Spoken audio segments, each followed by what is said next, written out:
तो धर्म को लेकर या मंदिर मस्जिद के विवाद को लेकर आरएसएस प्रमुख के हाल के दिनों में दिए गए बयानों में एक नई राजनीतिक बहस छिड़ थी और ऐसा लगता है कि हर दल उस बयान को अपने अपने हिसाब से इस्तेमाल कर रहा है, उसकी व्याख्या कर रहा है। इसके साथ साथ ये दल एक दूसरे पर हमला भी कर रहे हैं और सवाल भी उठा रहा है। ये रिपोर्ट देखिए। मोहन ज्ञान पर धर्म युद्ध, अखिलेश की बगावत कथा, मस्जिद की खुदाई से जुदाई, देश की सियासत में नई लड़ाई। पहले मंदिर मस्जिद और अब मोहन भागवत ने क्यों दिया धर्म का ज्ञान? क्या मोहन भागवत बदल रहे कट्टर हिंदुत्व की लाइन? ऐसा इसलिए क्योंकि अब मोहन भागवत के बयान पर जहां बीजेपी खामोश रहती है, संतों में नाराजगी होती है और विपक्ष का समर्थन मिलता है।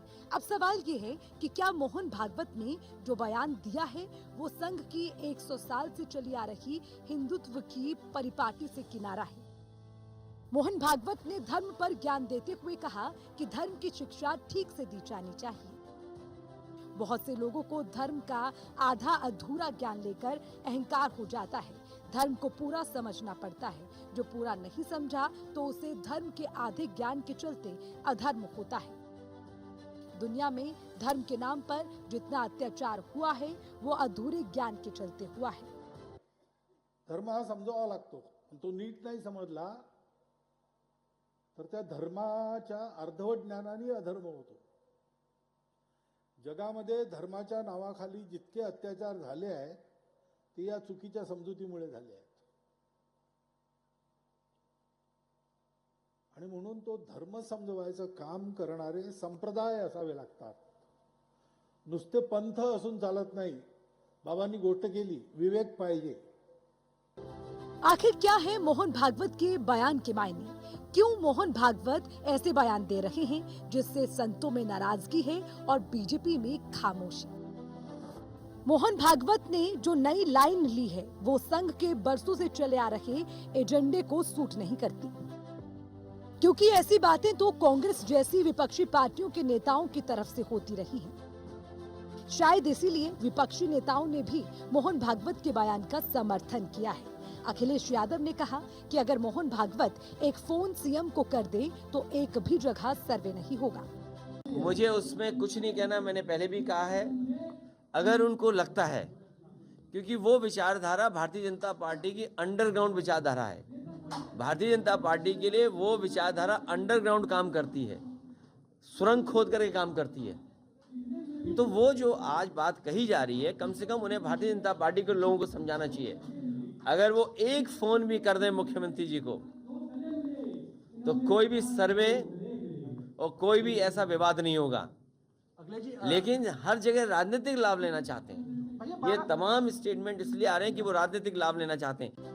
मोहन भागवत के सुर बदले बदले नजर आ रहे हैं। संघ के घोर विरोधी दल भी मोहन भागवत के बयान से सुर मिला रहे हैं, या ये कह लीजिए कि मोहन भागवत विपक्ष की ही लाइन बोल रहे हैं। डिप्टी सीएम केशव प्रसाद मौर्य ने अखिलेश यादव को संघ ज्वाइन करने की सलाह दी है।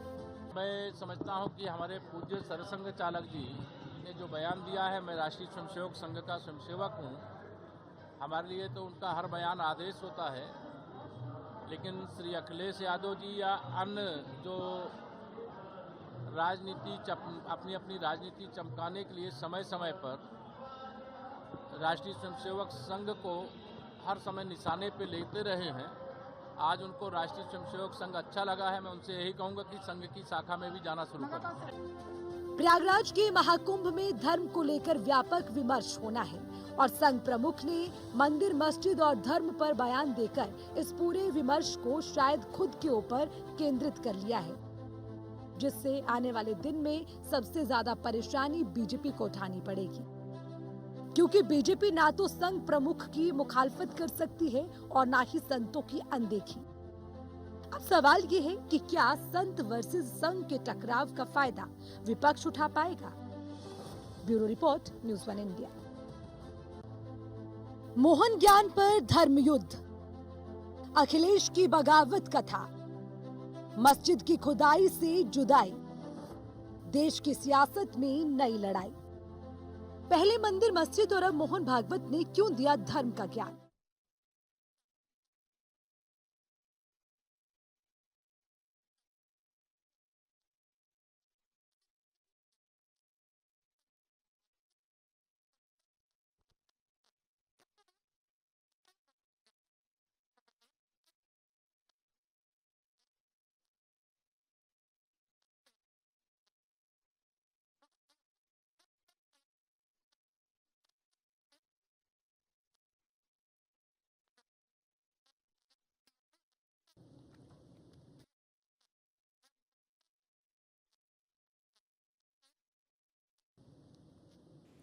उस संभल में एक तरफ खुदाई का काम चल रहा है, सर्वे हो रहा है। इस दौरान सनातन के कई चिन्ह भी मिलते हुए नजर आ रहे हैं, यानी पुराणों में जिन बातों का उल्लेख है उसके प्रमाण संभल में मिल रहे हैं।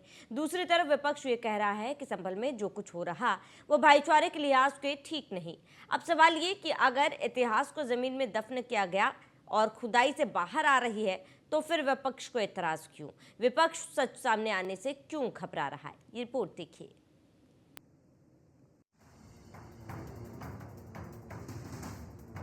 सनातन के सबूत की तलाश, अभी और राज खुलने की आस, खुदाई पर सियासी बवाल, विपक्ष को सर्वे से ऐतराज।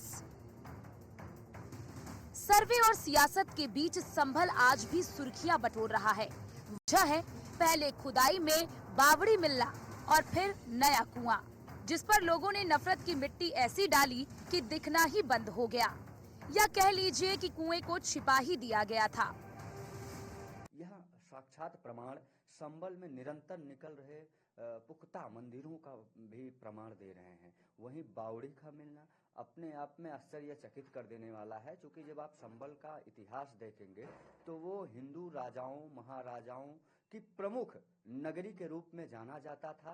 वहीं हमारी सनातन धर्म में, हमारे सनातन परंपरा में, हमारी सनातन आस्था में भी यह माना जाता है कि भगवान विष्णु के 10वें अवतार भगवान कलिक का भी वहां अवतार होगा, जो पूरी तरीके से हरिहर के रूप में है, हरिगढ़ के रूप में है, हरि के घर के रूप में है। और उसके बाद उसको मुगलों का शाही फरमान का नगरी बनाया जाना यह अपने आप में दुखद रहा। लेकिन आज माननीय मुख्यमंत्री जी के नेतृत्व में हिंदू अपने अधिकारों के लिए संगठित होकर आगे बढ़ रहा है। अब न हिंदू बटेगा न कटेगा, डटेगा और डटकर मुकाबला करेगा। संभल में तीर्थ तो प्रकट हो रहे हैं, लेकिन इन तीर्थों का प्रकट होना अखिलेश यादव और कांग्रेस को चुभने लगा है। अखिलेश यादव कह रहे हैं अगर कहीं भी खुदाई की जाए तो कुछ न कुछ मिल जाएगा। बीजेपी नेताओं के घर में भी खुदाई करवाई जाए तो उनके यहाँ भी कुछ न कुछ मिल जाएगा। तो कांग्रेस नेता कह रहे हैं कि बीजेपी ने कोई काम नहीं किया है, इसलिए खुदाई करके ही माहौल बना रहे हैं। खुदाई से रास्ता नहीं निकलेगा। ये खोदने वाले लोग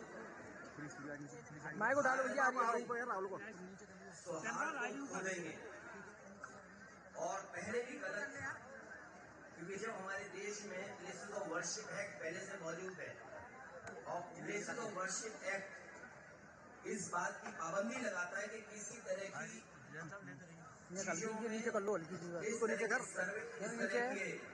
खुदाई के काम न हो। लेकिन भारतीय जनता पार्टी जानबूझ करके इन मसलों को इसलिए उठा रही क्योंकि किसान के सभा पर वो बात करना चाहते हैं। अगर खोद दो तो न जाने क्या मिले। कई ऐसे भाजपा के नेता उनके घर घुस जाए तो न जाने क्या मिलेगा उसके। भाजपा के नेताओं के भी घर घुस जाए तो न जाने क्या मिलेगा उसके अंदर। मान लो भगवान श्री कृष्ण को याद कर रहे हैं, 5000 साल हुए भी, 5000 साल की तो हम इतिहास जानते हैं। ये धरती 1 लाख साल से और मनुष्य कब से आ रहे कब से जा रहे हैं, तो कहीं खोद दोगे क्या न मिल जाएगा वहां पर। जब भगवान श्री कृष्ण जिस समय प्राण छोड़े उसी समय से मान्यता है कि कलयुग शुरू हो गया। और वो स्थान जहाँ पे भगवान श्री कृष्ण ने प्राण छोड़े वो गुजरात में है, सोमनाथ के बगल में है। सरकार कुछ बना तो सकती नहीं, सिर्फ खुदाई करा सकती है। और बंद कर दिया था जिसने, जिसकी प्रॉपर्टी रही होगी उसने बंद किया होगा। जिस संभल के जिस मंदिर की आप बात कर रहे हैं 1978 में वो लोग अपना मकान बेच के चले गए, उस मंदिर में ताला लगा के चले गए।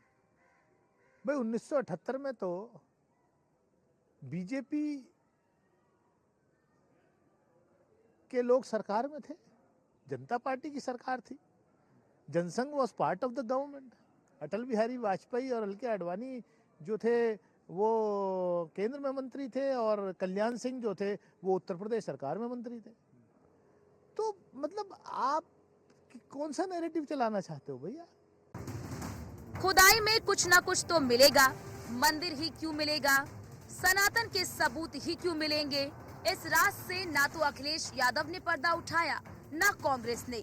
लेकिन सपा और कांग्रेस जिन सनातनियों को सेक्युलरिज्म का पाठ पढ़ाते दिखे, उनकी हवा निकलती दिख रही है। Bureau report, news 1 India.